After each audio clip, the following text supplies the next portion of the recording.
Welcome to Spoon Feed, where today we're cooking chicken Seekh Kebabs. This popular Indian dish is packed with flavor and perfect for those who are looking to incorporate more protein into their diet.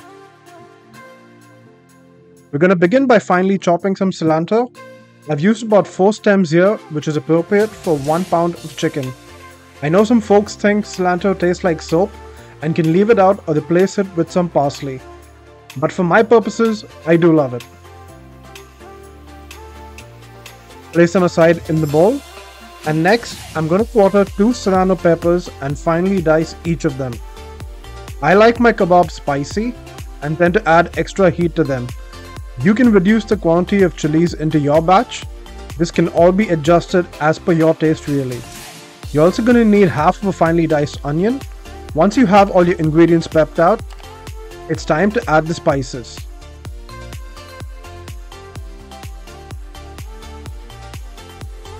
I'm making these kebabs with 1 pound of ground chicken breast, to which I'm going to add my onion, finely chopped green chilies, and some cilantro. Next, we're going to season the meat with 1 teaspoon of salt and some freshly ground black pepper.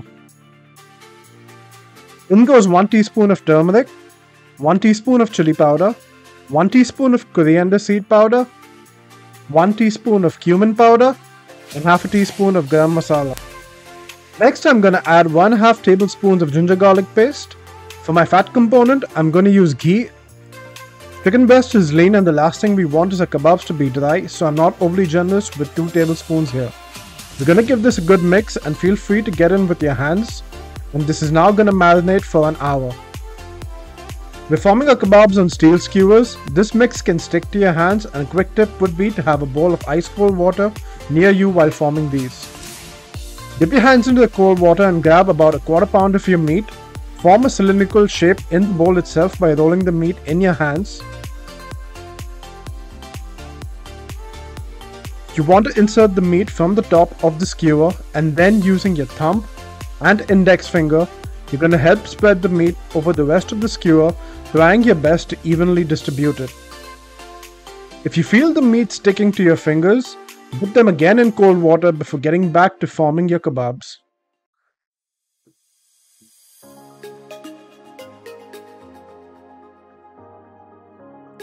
Once you've formed all your kebabs, it's time to cook them. These kebabs are traditionally cooked in a tandoor oven, but since most of us don't have it at home, I have balanced them on the edges of a baking dish, and I'm going to roast them in an oven that has been preheated to 400 degrees Fahrenheit for 25 to 30 minutes. Once my kebabs are out of the oven and evenly cooked, I'm going to use a flame torch to form a light crust on the exterior. This should come close to replicating the texture of a tandoor.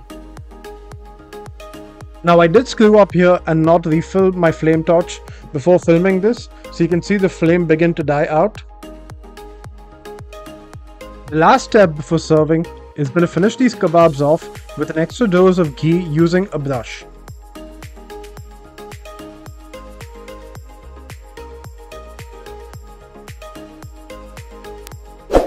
Now it's time to serve.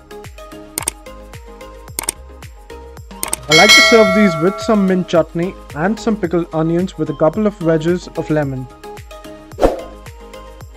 We hope you enjoyed today's video. Do give this a like, share, and subscribe for more upcoming recipes.